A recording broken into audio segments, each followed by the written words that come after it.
The Pacific sky stretches endlessly above the reconnaissance aircraft. Its engine creates a steady, monotonous drone that fills the cramped cockpit. Through the viewfinder, the pilot spots something that will change everything he thought he knew about this war. Scattered across the waters below lies an American fleet of staggering proportions. More vessels than Japan's entire navy ever possessed during peacetime. Carriers, battleships, destroyers, and cruisers fill the anchorage at Ulithi Atoll. The sight should be intimidating enough on its own. But something else catches his attention. Something that doesn't fit any military doctrine he's ever studied. Among the warships sits a peculiar vessel. 300 feet of gray concrete that resembles an industrial barge more than a fighting ship. No visible weapon systems, no aircraft deck. Just a floating slab of utilitarian construction that seems to serve no combat purpose whatsoever. Small boats swarm around this mysterious craft like insects around a hive. They load and unload cargo with constant activity. Heavy refrigeration equipment dominates the vessel's deck. The machinery is visible even from this altitude. What possible military function could such a contraption serve? The pilot adjusts his camera lens and begins capturing frame after frame of the enigmatic barge. Each photograph documents something that challenges every assumption about naval warfare he's ever held. This concrete monstrosity represents something beyond his comprehension. In the Imperial Japanese Navy, every resource counts. Every gram of steel gets allocated with mathematical precision. Every drop of fuel serves a specific tactical purpose. Nothing gets wasted on non-essential operations. Yet here floats this riddle, a vessel that appears to serve no combat function, complete with escort craft and supply lines dedicated to supporting whatever mysterious operation it conducts. The implications gnaw at him as his aircraft banks away from the atoll. What kind of enemy possesses resources so abundant that they can dedicate entire ships to unknown purposes? What does this suggest about American industrial capacity and their confidence in ultimate victory? His photographs will reach Tokyo within days. The finest analytical minds in the Imperial Navy will study every detail. Officers who planned Pearl Harbor will examine these images with microscopic attention. Strategists who orchestrated the conquest of Southeast Asia will analyze every pixel. But none of them will guess the truth about that concrete barge. The reality is so impossibly extravagant, so alien to Japanese military thinking, that it exists outside their realm of imagination. How could they comprehend that America had constructed ships dedicated entirely to manufacturing ice cream? How could warriors raised on sacrifice and scarcity understand an enemy that could afford floating dessert factories? These reconnaissance photos are already documenting Japan's psychological defeat. The question isn't whether this vessel will alter the war's trajectory. The question is whether Japan can psychologically survive what it represents. Those photographs land on polished desks in Tokyo like harbingers of doom. In the sterile corridors of Imperial Navy headquarters, senior officers spread the images across mahogany surfaces with clinical precision. Vice Admiral Takajiro Onishi examines the reconnaissance materials with the methodical care of a surgeon studying a terminal diagnosis. His reputation was built on understanding enemies. He correctly predicted that Pearl Harbor would enrage America into total warfare. He grasped earlier than most that Japan's victory window measured in months, not years. These photographs present him with unprecedented evidence, something that challenges the very foundations of Japanese military philosophy. His aide reads from the intelligence summary with careful pronunciation. Concrete vessel number unknown. Primary function undetermined. Heavy refrigeration systems observed. Continuous logistics operations documented. No apparent weapons configurations detected. Onishi's fingers trace the outline of the mysterious craft. For 3 years, Japan has engaged in total war. Every citizen accepts reduced rations. Every factory converts to military production. Every resource flows toward the singular goal of victory. Children scavenge scrap metal for ammunition production. Housewives donate cooking implements to build aircraft. The entire nation embraces victory through sacrifice as fundamental doctrine. And yet, America can afford mystery ships. His aide continues hesitantly, carrying the expression of someone about to deliver unwelcome intelligence. Sir, additional reports have emerged from our intelligence networks, disturbing information regarding American force capabilities. Onishi's attention sharpens. Continue. Interrogations of returned personnel indicate American forces possess items that serve no military function whatsoever. The word hangs in the air like incense smoke. Non-essential items. In Japanese military terminology, such concepts border on obscene.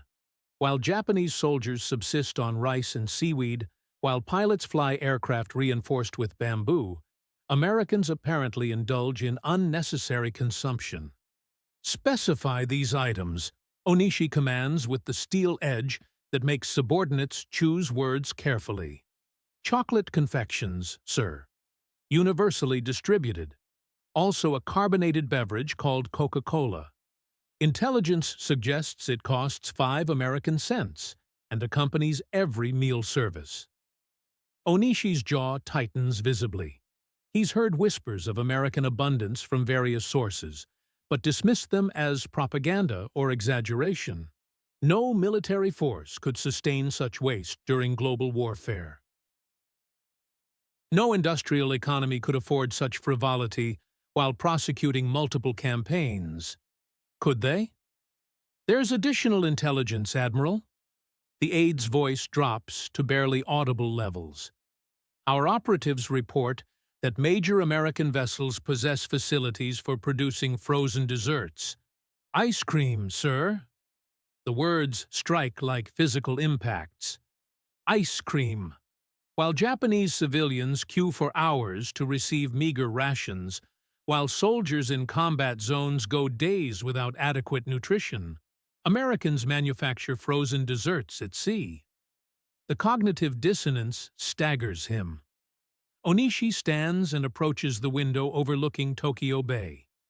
The harbor that once bustled with merchant traffic now contains only naval vessels, destroyers and cruisers that consume precious fuel, submarines that drain irreplaceable resources.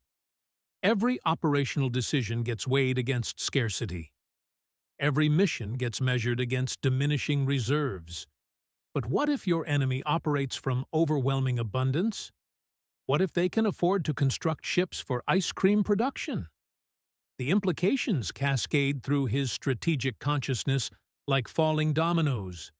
If America can afford floating dessert factories, what does that reveal about their production capabilities, their resource allocation strategies, their confidence in victory outcomes? Military forces that provide luxury items to troops aren't desperate. They're not implementing rationing protocols. They're not particularly concerned about operational efficiency. They're demonstrating superiority.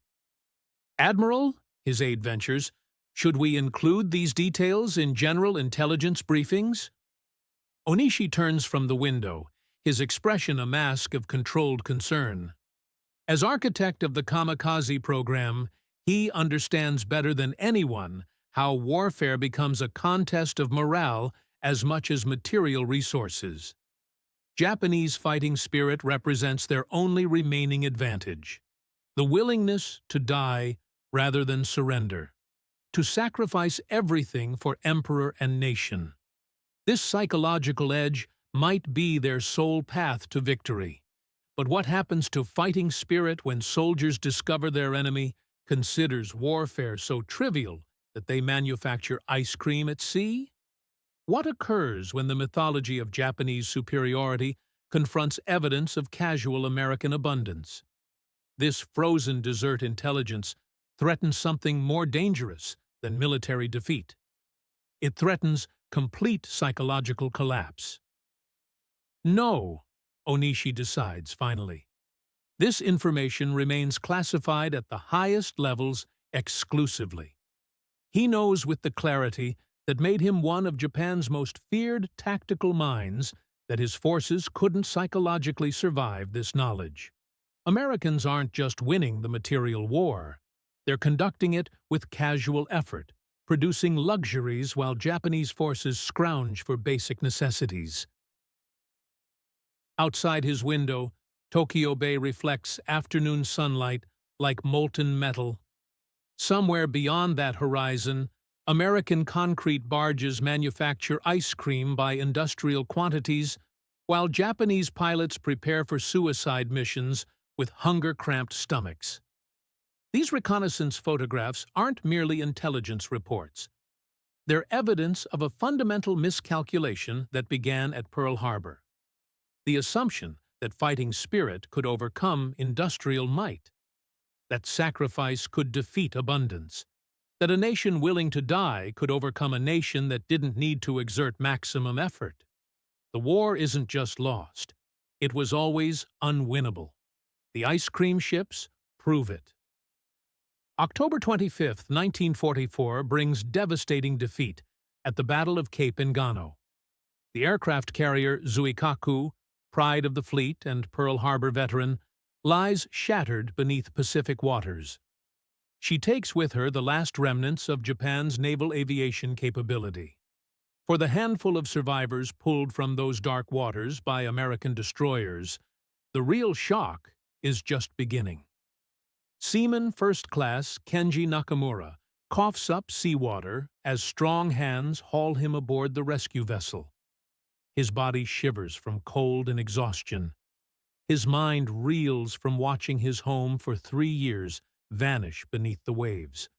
He expects death, or, at minimum, the harsh treatment that Japanese propaganda promised awaits those captured by American forces. Instead, clean blankets wrap around him. Gentle guidance leads him to the ship's mess hall. An American sailor, appearing no older than 19, places a food tray before Nakamura with practiced efficiency. Rice appears on the plate. Real meat, not the mysterious protein substitutes that became standard aboard Japanese vessels. Bread so white it seems impossibly luxurious. Then, almost casually, something Nakamura has never encountered before. A small bowl contains what appears to be frozen, sweetened cream, white as mountain snow, cold as a glacial stream, decorated with a single red cherry that resembles a jewel against the pale surface. Ice cream, the American explains in fractured Japanese, noticing Nakamura's bewildered stare. Vanilla flavor. Sorry we're out of chocolate today. Supply barge arrives tomorrow with fresh varieties. The words hit Nakamura like artillery bombardment. Supply barge for ice cream. Tomorrow's delivery. Fresh varieties. His hands shake as he lifts the spoon, not from cold or fear, but from crushing realization of what this moment represents. The frozen dessert touches his tongue and explodes into sensations he lacks vocabulary to describe. Sweet, rich, cold fire that somehow warms his spirit. But taste remains secondary to implications. America operates supply barges dedicated to ice cream distribution. Around him, other Zuikaku survivors experience their own revelations.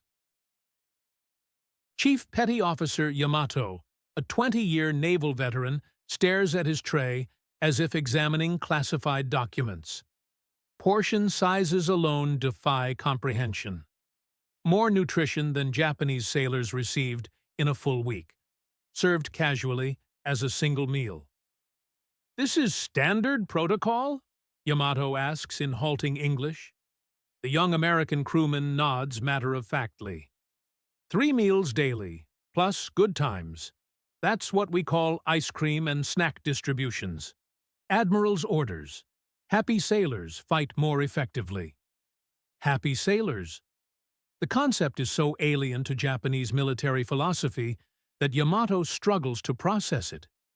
Japanese warriors draw motivation from duty, honor, and fear of shame. Happiness remains irrelevant. Comfort equals weakness. Luxury represents corruption. But what happens when your enemy's standard operations include frozen desserts? Meanwhile, in the destroyer's radio compartment, another piece of intelligence flows toward Tokyo that will send shockwaves through Imperial headquarters. The radio operator, monitoring American communications frequencies, intercepts routine logistics chatter that reads like fantasy fiction. Ice cream barge proceeding to Station Baker. Current production rate 5 tons daily. Requesting chocolate syrup resupply for tomorrow's vanilla service. 5 tons daily from a single barge. The operator checks his equipment twice, convinced he's misunderstood the transmission. But communications remain clear, repeated multiple times across different frequencies. America operates floating ice cream factories that produce industrial quantities of frozen desserts for combat force distribution. This intelligence reaches Admiral Onishi's desk within hours, adding another devastating data point to his growing file of American abundance reports. He spreads the latest reconnaissance photographs across his mahogany surface. Images of concrete barge number 149, surrounded by smaller craft, all engaged in what can only be described as dessert logistics operations. But personal testimonies from Zuikaku survivors finally break through his psychological defenses. Their interrogation reports read like fever dreams. American crewmen apologized that chocolate ice cream was unavailable. They explained that supply ships would arrive the following day with fresh flavors. They served 3 complete meals plus additional food items they called snacks. More nutrition than our combat rations provided in a complete week. When I asked if this represented special treatment for prisoners, they seemed confused. They said this was standard for all American personnel. Standard? The word appears repeatedly throughout the reports. Each instance hammers home the scale of American material superiority. What Japanese forces consider impossible luxury, American forces treat as routine entitlement. Onishi sets down the reports and walks to his office safe. Inside, a growing collection of intelligence documents paints a picture so psychologically devastating that he's classified the entire file beyond top-secret classification. Evidence of American abundance that would shatter Japanese morale if it became widely known, ice cream ships, Coca-Cola factories in combat zones, chocolate bars distributed like ammunition supplies, industrial quantities of luxury goods flowing to combat forces while Japanese troops subsist on grass soup and tree bark. But the most devastating report sits at the pile's summit, an intelligence summary from the Battle of the Coral Sea 2 years earlier. When USS Lexington received orders to abandon ship, American sailors paused their evacuation to raid the vessel's ice cream storage facilities. They filled their helmets with frozen desserts before jumping overboard. They treated ice cream as more valuable than personal survival equipment. The image sears itself into Onishi's strategic consciousness. Enemy sailors so confident of their industrial support that they prioritize ice cream over survival gear. Warriors so certain of ultimate victory that they can afford to value comfort over efficiency. This isn't just military superiority, it's psychological warfare on an existential level. The Admiral opens his desk drawer and removes a red ink stamp marked "Classified Imperial Eyes Only." With deliberate precision, he marks every document in the ice cream file. Because he understands with crystal clarity what this intelligence represents, Japan has been fighting the wrong war entirely. While Japanese strategy focused on maximizing fighting spirit through sacrifice and scarcity, America has been demonstrating that overwhelming abundance eliminates any need for sacrifice. Why endure hardship when you can manufacture comfort? Why accept scarcity when you possess unlimited resources? The philosophical foundations of Japanese military doctrine crumble in the face of American ice cream ships. The beliefs that suffering builds strength, that sacrifice ensures victory, that material disadvantage can be overcome through spiritual superiority, all collapse when confronted with this evidence. Outside his window, Tokyo bustles with controlled desperation of total war mobilization. Civilians queue for rice rations. Factories work continuously to produce weapons from salvaged materials. Children collect scrap metal to support the war effort. But somewhere in the Pacific, American concrete barges churn out 5 tons of ice cream daily, while their crews apologize for temporary chocolate shortages. The war isn't just lost, it was always unwinnable. Ice cream ships prove that America was never really exerting maximum effort.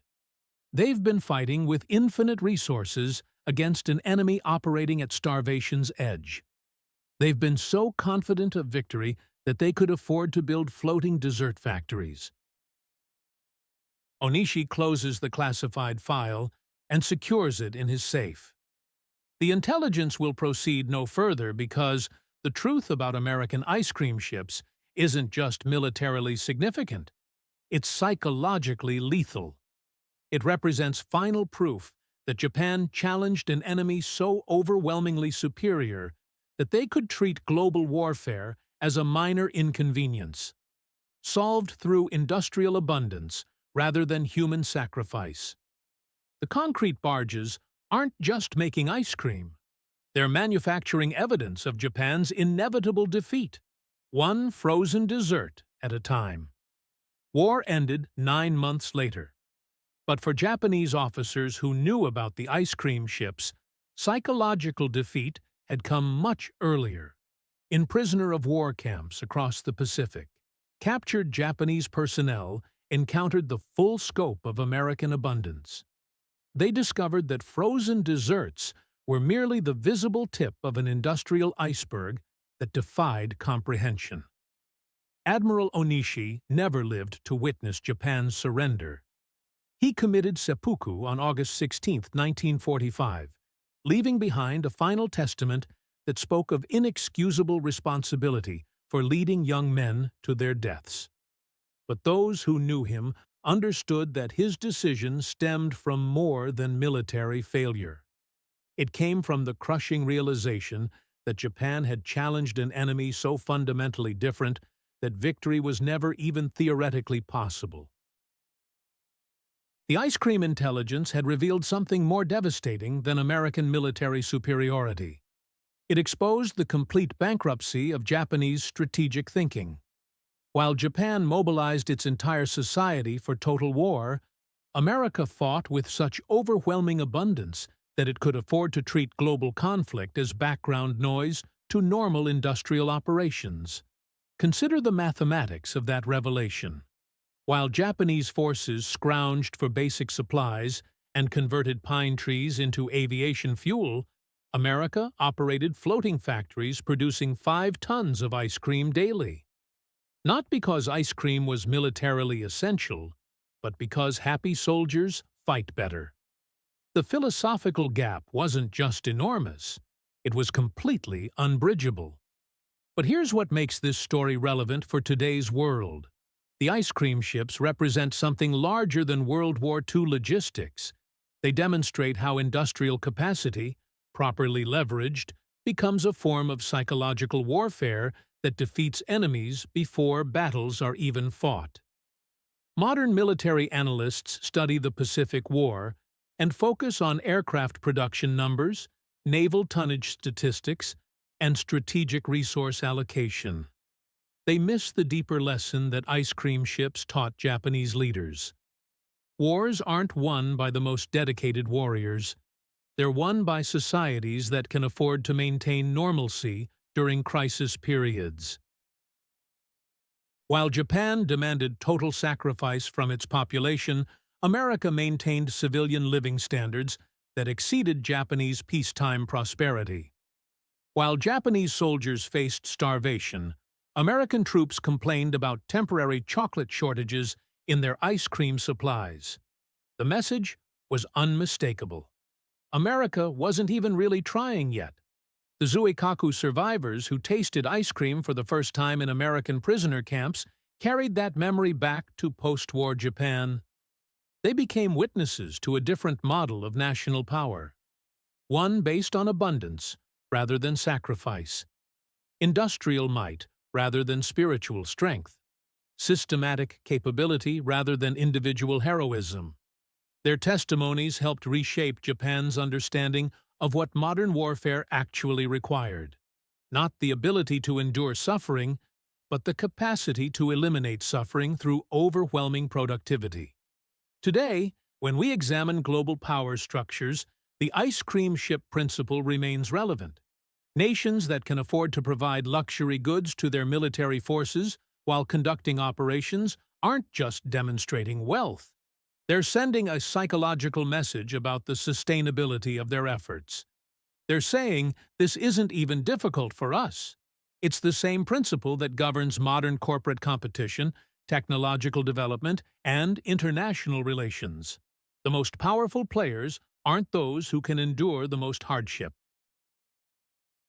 They're those who can make hardship irrelevant through superior systems and resources. The Japanese officers who discovered America's ice cream ships learned this lesson at the cost of their entire worldview. They realized they'd been fighting not just a different military, but a fundamentally different kind of civilization. One that could afford to manufacture comfort while manufacturing victory. That could prioritize morale while prioritizing effectiveness. That could treat global warfare as a logistics problem to be solved rather than a spiritual test to be endured. The concrete barges that churned out 5 tons of ice cream daily weren't just feeding American sailors. They were demonstrating the mathematical impossibility of Japanese victory. Because any nation that could dedicate entire ships to frozen dessert production while fighting a global war possessed resources so vast that military defeat of such a power was simply beyond Japanese capability. Perhaps that's the ultimate lesson of the ice cream ships. True strategic superiority isn't demonstrated through suffering or sacrifice, but through the ability to maintain abundance even under pressure. It's not about how much hardship you can endure. It's about how much hardship you can eliminate. The next time you enjoy ice cream, remember that you're participating in a small act of abundance that once symbolized the difference between victory and defeat in the largest conflict in human history. What would the Japanese officers who discovered those ice cream ships think about our world today, where frozen desserts are so common we barely consider them remarkable? They might recognize it as proof that abundance, once achieved, becomes the foundation for even greater abundance. What surprising lessons about power and abundance have you discovered in your own life?